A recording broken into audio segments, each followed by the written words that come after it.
नमस्कार।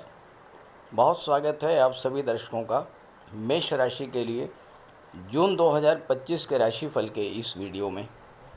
आज के वीडियो में हम बात करेंगे कि जून 2025 मेष राशि के जातकों के लिए किन किन खुशियों की सौगात लेकर आ रहा है।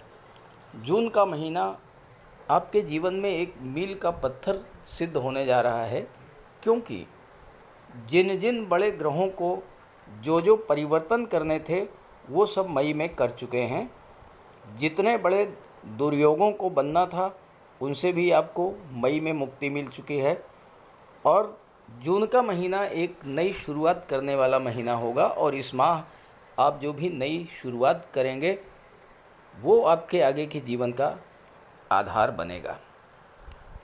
एक मील का पत्थर सिद्ध होने जा रहा है जून 2025। देखिए, 18 मई को शनि राहु का पिशाच योग समाप्त हो चुका है। शनि राहु अपने रास्ते अलग अलग कर चुके हैं। देवगुरु बृहस्पति भी राशि परिवर्तन कर चुके हैं 14 मई को, और अब अतिचारी अवस्था में गोचर कर रहे हैं। जून में भी अतिचारी ही रहेंगे।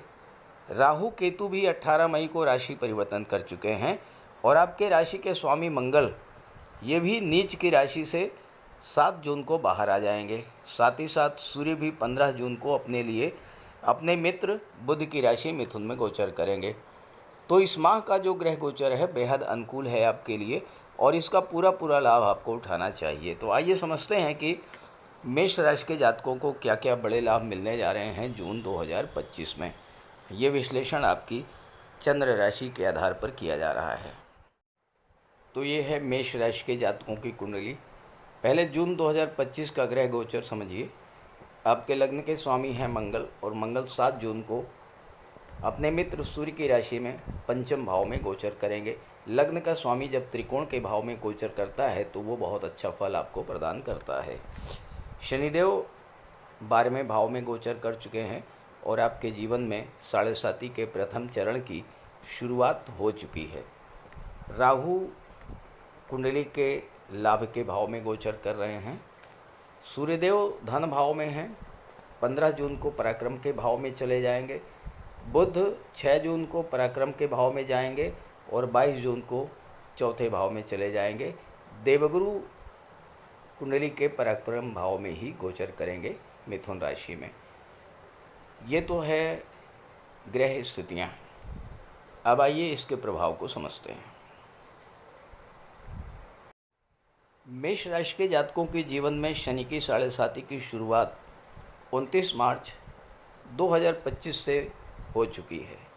लेकिन मेष राशि के जातक साढ़े साती के शुरू होने से पहले से ही बहुत पीड़ित चल रहे हैं, क्योंकि आपके राशि के स्वामी जो मंगल हैं वो अपनी नीच की राशि में गोचर कर रहे थे, और आज से नहीं 20 अक्टूबर 2024 से पिछले 7 महीनों से आपके राशि के स्वामी नीच की राशि में गोचर कर रहे थे।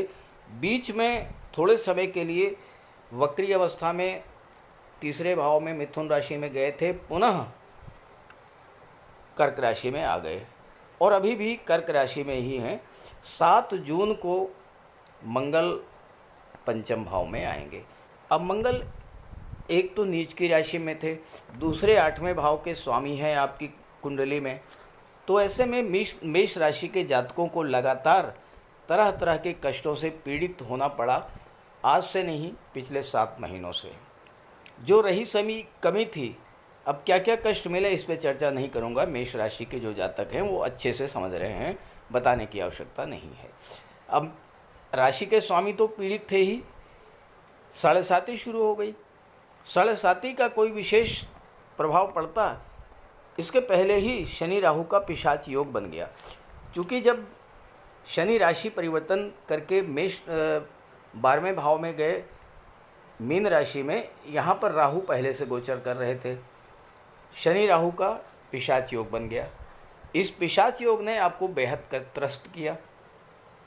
स्वास्थ्य संबंधी समस्याएं, फालतू के खर्चे बढ़ जाना, घर परिवार के लोगों के साथ विवाद की स्थितियां बनना, व्यापार व्यवसाय में लगातार अप डाउन्स की स्थितियां बनना, तमाम तरह की समस्याएं। तो ये 18 मई तक ये स्थिति रही, फिर राहु आ गए एकादश भाव में, तो अब आपके जीवन में सुख शांति की थोड़ी सी एक किरण दिखाई पड़ने लगी। देखिए, जब कोई ग्रह लगातार परिवर्तन करते रहते हैं या कोई ग्रह जब पीड़ित रहते हैं तो व्यक्ति जो उस ग्रह से संबंधित होता है वो भी पीड़ित रहता है और उसके जीवन में भी लगातार अप डाउन्स बने रहते हैं, लगातार उथल पुथल होती रहती है। तो मेष राशि के जातकों के जीवन में आज से नहीं बल्कि 7 महीनों से लगातार उथल पुथल मची हुई है और इस उथल पुथल के कारण आप किसी तरह का कोई सही निर्णय ले ही नहीं पाए, उलझनों में ही उलझे रहे, समस्याओं को ही सुलझाते रहे, आर्थिक संकट, शारीरिक संकट, मानसिक कष्ट, इन सब को झेलते रहे। कुछ करना चाहते थे लेकिन कुछ कर नहीं पाए। अब जून का महीना वो महीना है जिसमें ग्रहों में अस्थायित्व आ चुका है, तो आपके जीवन में भी एक अस्थायित्व आएगा। कैसे आएगा? अब राहु 18 महीने तक एकादश भाव में रहेंगे, केतु 18 महीने तक पंचम भाव में रहेंगे, शनि 2.5 वर्ष तक 12वें भाव में रहेंगे, गुरु 13 महीने तक तीसरे भाव में रहेंगे। तो ये 4 जो बड़े ग्रह हैं ये स्टेबल हो चुके हैं। जब इन 4 ग्रहों में अस्थायित्व आ चुका है तो आपके जीवन में भी अस्थायित्व आया है। तो अब आप क्या करेंगे? जून का महीना वो महीना है जिसमें आप आगे की रणनीति बनाएंगे, आगे की प्लानिंग करेंगे कि अब जो खोया है उसे किस तरह से प्राप्त करें, जो है आपके पास उसको किस तरह से बढ़ाएं, किस तरह से जीवन में खुशियां लौटें, किस तरह से आपके जीवन की समस्याएं दूर हों, किस तरह से संतान की उन्नति हो, संतान प्राप्ति हो, संतान का विवाह हो या आपका विवाह हो, कैसे व्यापार व्यवसाय को आगे बढ़ाया जाए, कैसे नौकरी में पद प्रतिष्ठा प्रमोशन का लाभ लिया जाए। इस तरह के तमाम जो कार्य आपके अधूरे हैं अब उनको पूरा करने की रणनीति बनाने का समय आ चुका है। अब आप शुरुआत कैसे करेंगे? क्या रणनीति सबसे पहले आप बनाएंगे? तो सबसे पहले जो रणनीति बनानी है आपको वो है शनि की 7.5 से कैसे बचा जाए, क्योंकि उसके नेगेटिव इफेक्ट तो आपको मिलने शुरू हो जाएंगे। अब 12वें भाव में हैं तो शनि 12वें भाव में पहला कार्य यही करेंगे कि आपके खर्चे बढ़ाएंगे। अब देखिए, यहाँ पर राहु अगर होते तो अचानक से खर्चे आपके बढ़ जाते, ऑल ऑफ सडन कोई घटना घट जाती और उसमें आपको बहुत सारा पैसा लगाना पड़ जाता। लेकिन राहु ऐसा नहीं है, यहाँ पर है शनि, तो शनि खर्चे आप बढ़ाएंगे। अब आप प्लानिंग करके खर्चों को कम कर सकते हैं, क्योंकि शनि एकदम से खर्चे नहीं बढ़ाएंगे, धीरे धीरे आपके खर्चे बढ़ेंगे।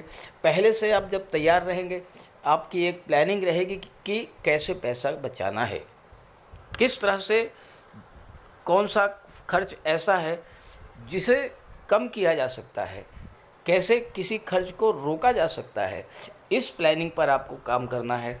तो 7.5 का एक नेगेटिव इफेक्ट जो होगा वो समाप्त होगा, उससे आपको राहत मिलेगी। दूसरी चीज़, 12वें भाव में शनि आपके स्वास्थ्य को ख़राब कर देते हैं। तो मेष राशि मंगल की राशि है, मंगल की राशि वैसे बहुत बेहद मजबूत राशि मानी जाती है, कालपुरुष कुंडली की पहली राशि है और मेष राशि के जातक अमूमन शारीरिक रूप से बहुत मजबूत होते हैं, स्वस्थ होते हैं। तो स्वास्थ्य संबंधी समस्या तो कोई बड़ी समस्या आपको नहीं आएगी, लेकिन सावधानी आपको बरतनी होगी। अब शनि धन भाव पर दृष्टि डालेंगे तो आपको क्या करना है? परिवार के साथ अपने रिलेशंस को बहुत बचा करके रखना है, क्योंकि शनि परिवार के बीच में दूरी बनाने का कार्य करेंगे।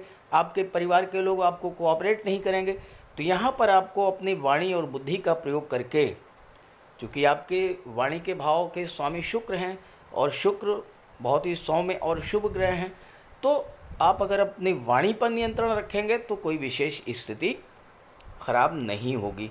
अब यहाँ पर शनि क्या करेंगे? 6वें भाव पर दृष्टि डालेंगे। 6वें भाव पर जब शनि की दृष्टि पड़ेगी तो कर्ज की स्थिति बन सकती है। तो जैसा मैंने बताया कि आपको पहले से प्लानिंग करके चलना है कि खर्चे नहीं बढ़ने हैं। दूसरी बात, कर्ज अगर आपको लेना है, ऐसा कोई आपका प्लानिंग है कोई मकान खरीदना है, वाहन खरीदना है, घर बनवाना है, इस तरह की कोई प्लानिंग अगर आपके मन में चल रही है तो उसको प्रॉपर सोर्सेज से आप कर्ज लीजिए, बैंक से या किसी गवर्नमेंट इंस्टीट्यूशन से आप कर्ज लीजिए। प्राइवेट सेक्टर से कोई कर्ज आप मत लीजिए, तो कर्ज के जाल में आप उलझने से बच जाएंगे। व्यवहार अच्छा रखेंगे, वाणी कंट्रोल रखेंगे तो कोई शत्रुता नहीं आएगी। स्वास्थ्य का ध्यान रखेंगे तो स्वास्थ्य ठीक रहेगा। शनि की दृष्टि जब नवे भाव पर पड़ेगी तो यहाँ पिता के साथ आपके रिलेशंस खराब हो सकते हैं। अब 7.5 आप पर चल रही है, 7.5 से आपकी सुरक्षा कौन करेगा? 7.5 से आपकी सुरक्षा करेगा आपके मित्र। यानी मेष राशि मंगल की राशि है, तो मंगल के जो मित्र हैं, गुरु हैं, सूर्य हैं, इनकी मदद से आपको राहत मिलेगी। अब गुरु की मदद आपको लेनी है, कैसे आप गुरु की मदद ले पाएंगे? गुरु क्या हैं? गुरु हैं, टीचर हैं, शिक्षक हैं।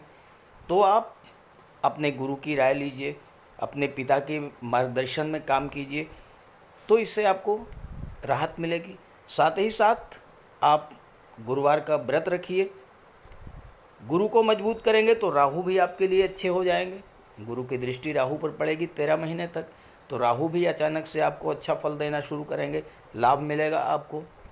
तो 7.5 जन जो आपके जीवन में परेशानियां चल रही हैं उनसे आपको राहत मिलेगी। दूसरी बात, मंगल के मित्र हैं सूर्यदेव, तो प्रत्येक रविवार को अगर आप प्रतिदिन कर सकते हैं तो बड़ी अच्छी बात है, नहीं कर सकते हैं तो प्रत्येक रविवार को सूर्यदेव को अर्घ्य दीजिए, गायत्री मंत्र का पाठ कीजिए, आदित्य हृदय स्तोत्र का पाठ कीजिए। ये सब करते रहेंगे तो आपको बल मिलेगा, 7.5 से आप लड़ पाएंगे। और अपने राशि के स्वामी को तो फिर आपको भूलना ही नहीं है। बजरंगबली की आराधना करते रहिए, मंगलवार को मंदिर में जाइए, बजरंगबली के चरणों में बैठिए, उनसे अपनी बात कहिए, हनुमान चालीसा का पाठ कीजिए, हनुमान जी को चोला चढ़ाइए, ये सब उपाय कीजिए। तो 7.5 जन जो कष्ट आपको मिलने जा रहे हैं उन कष्टों में काफ़ी कुछ कमी लाई जा सकती है। तो पहली रणनीति तो आपको बनानी है 7.5 से बचने की। अब आइए दूसरी बात। दूसरी, मंगल आपकी कुंडली में पंचम भाव में सूर्य की राशि में गोचर करेंगे जून के महीने में, तो मंगल की दृष्टि लाभ के भाव पर पड़ेगी।